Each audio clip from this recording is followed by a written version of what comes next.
Ассалаумағалейкум қазақ елі, каналымызға қош келдіңіз. Әлемде және Қазақстанда болып жатқан маңызды және шұғыл жаңалықтарды арнамыздан бақылап отырыңыз. Видео кеңінен тарап, қажетті жерлерге жету үшін видео астындағы бір лайк және жалау түймелерін басыңыз. Қолдарыңыз Кейбетолланың қабырғаларына тисін. Бізге қосылыңыздар, біз сізге ең жақсысын жеткізуді жалғастырамыз. Ал ендеше бастадық. Алматыдан 500 шақырым қашықтықта жер сілкінді. Төтенше жағдайлар министрлігіне қарасты сейсмологиялық тәжірибе әдістемелік экспедициясы ЖС-нің сейсмикалық станциялар желісі 25 маусым күні Алматы уақытымен сағат 2:51-де жер сілкінісін тіркеді. Жер асты дүмпуінің ошағы Қазақстан аумағында Алматыдан солтүстік-шығысқа қарай 500 шақырым қашықта орналасқан.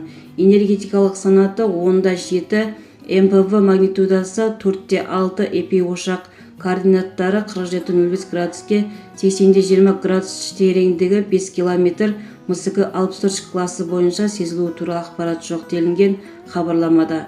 Толығырақ төмендегі сайтымыздан көре аласыздар. Егер де біздің видеоролик ұнаса, подписаться және бір ғана лайк түймесін басып кетулеріңізді сұраймыз.